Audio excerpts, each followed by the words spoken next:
নমস্কার, CNN24 এর সান্ধ্যকালীন সংবাদে আপনাদের সবাইকে স্বাগত জানিয়ে সাথে রয়েছে আমি মাম্পি। আসুন দেখে নেওয়া যাক আজকের সংবাদ শিরোনাম।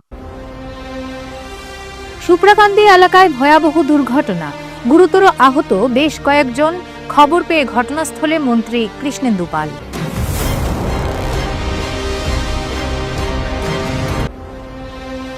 ধলাইয়ের বরম থানের বরম বাবার মেলায় রমরমা জুয়ার আসর, ক্ষোভ জনমনে।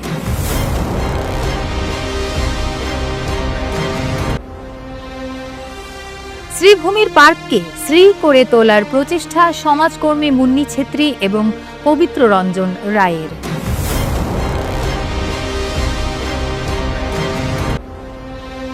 ধলাইয়ে নমশূদ্র সমাজের প্রতিবাদী সভায় মিহিরকান্তি রায়, সমাজকে পকেট ভোটের মন্তব্যের তীব্র নিন্দা নমশূদ্র সমাজের।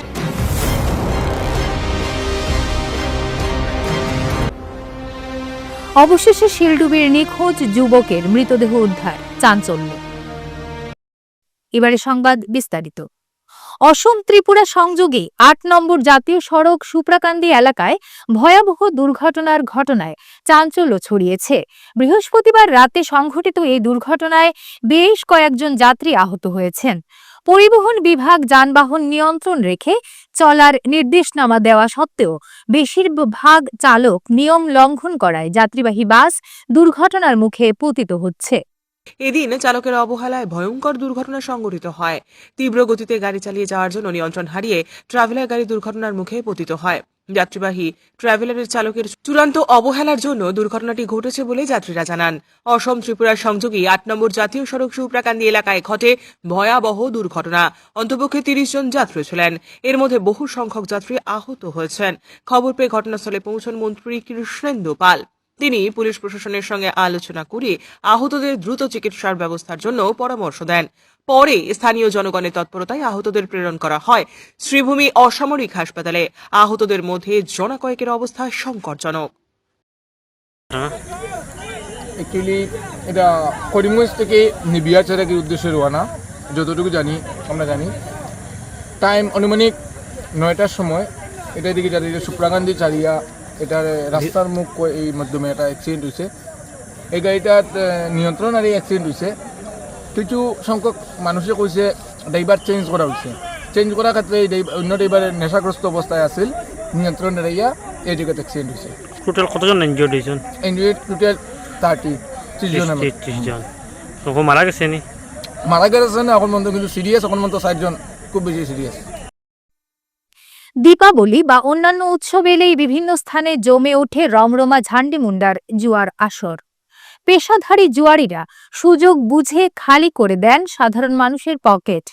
এর ব্যতিক্রম ঘটল না পশ্চিম ধলাইয়ের নোয়াগাঁও গাঁও পঞ্চায়েতের বরম থানে আয়োজিত বরম বাবার মেলাতেও।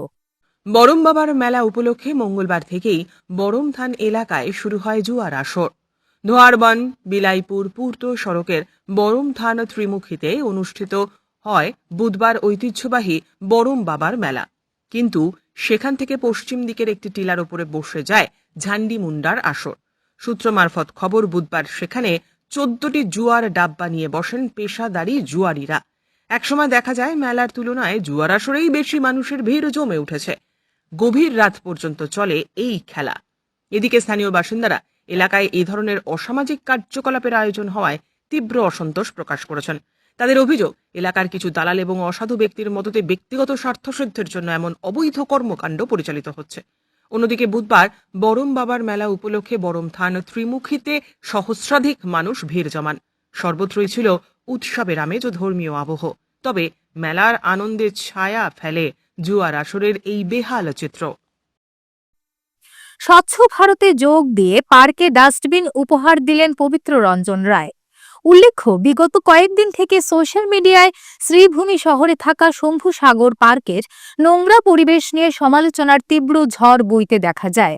আর এই চিন্তাধারা নিয়েই সমাজকর্মী মুন্নি ছেত্রী গ্রাম থেকে ছুটে যান শহরে স্বচ্ছ বাতাবরণ সবাইকে উপহার দিতে। মুন্নি ছেত্রীর আহ্বানে শম্ভু সাগর পার্কের নোংরা পরিবেশ পাল্টাতে ডাস্টবিন উপহার দিতে এগিয়ে আসেন জনদরদী নেতা পবিত্র রঞ্জন রায়। আজকে আমরা বিগত কয়েকদিন থেকে দেখছি যে শ্রীভূমি জেলার শম্ভুসাগর পার্কে অনেক আবর্জনা, একটা নোংরা পরিবেশের ছবি প্রায় সময় উঠে আসছে, যেটা আমাদের শহরবাসীর বলতে গেলে একটু খারাপ ছবি তুলে ধরা হচ্ছে। তো আমি ভাবলাম, আমি যেহেতু শ্রীভূমি জেলার একজন নাগরিক, সচেতন নাগরিক, আমরা যদি সবাই এই শ্রীভূমি জেলাটাকে সুন্দর করতে হতো, তাহলে সরকারি যেগুলো প্রতিষ্ঠান আছে, ভ্রমণ স্পট এবং পার্ক, এগুলোকে পরিষ্কার পরিচ্ছন্ন করতে লাগবে। সেজন্য আমি আমাদের দাদা, বিশিষ্ট সমাজসেবী এবং উনি বিজেপির অ্যাক্টিভ লিডার একজন, পবিত্র রঞ্জন রায় মহাশয়কে আহ্বান করি যে আমাদের পার্কে যদি উনি ডাস্টবিনের কিছু ব্যবস্থা করে দেন, তাহলে আমরা স্বচ্ছ ভারত অভিযান করে এই ডাস্টবিনগুলি আমরা এখানে বসিয়ে দেবো। তো দাদা আমাদের আহ্বানে সাড়া দিয়ে এসেছেন, তার জন্য আমি পবিত্র রঞ্জন রায় মহাশয়কে অনেক আন্তরিক ধন্যবাদ জানাই। তো উনি যেভাবে প্রায় সময় সমাজসেবামূলক কাজে ওনাকে বললে সাড়া পাওয়া যায়, এবং আমরা চাই যাতে সমাজে উনি সবসময় আগামীতেও ওনাকে এভাবে আমরা সমাজসেবামূলক কাজে পাবো। এবং আমি আজকে শহরবাসীর কাছে একটাই অনুরোধ করব যে এই শহরকে সুন্দর রাখার দায়িত্ব আমাদের সবার। আমরা সবাই মিলে যাতে এই শহরটাকে সুন্দর রাখি।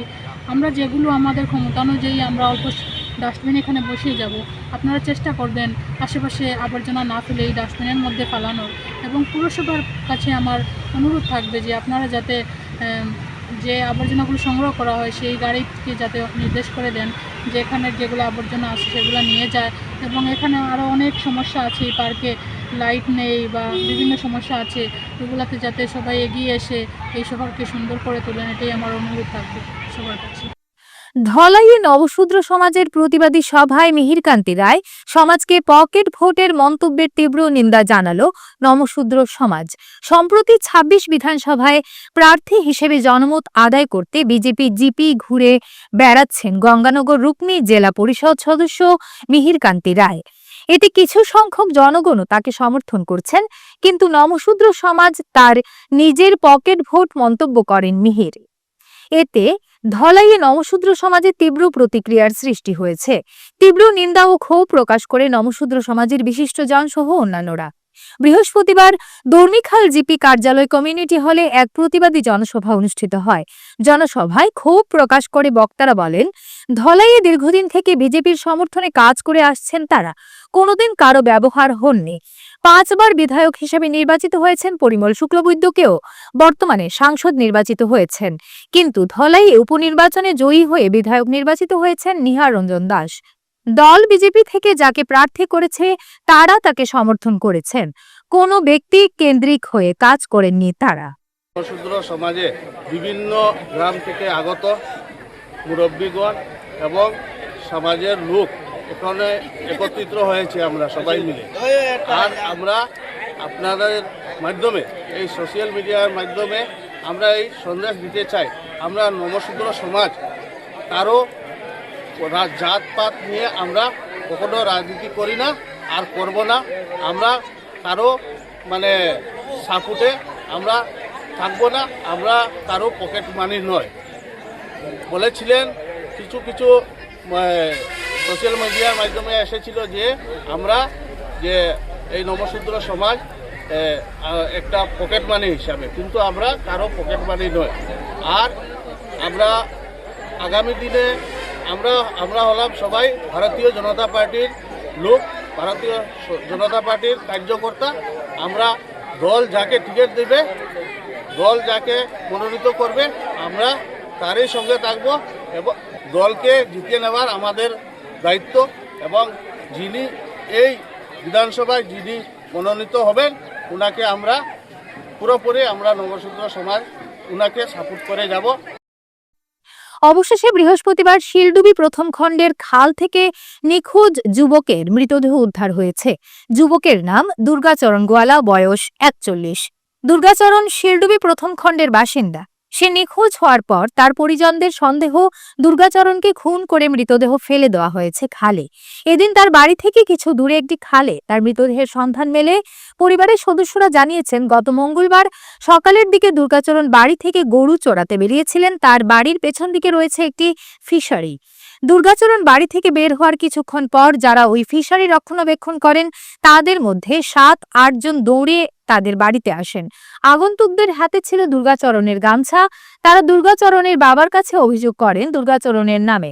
তাদের অভিযোগ, দুর্গাচরণ লুকিয়ে তাদের ফিশারিতে মাছ ধরছিলেন। আজকের সংবাদ এ পর্যন্তই। ধন্যবাদ।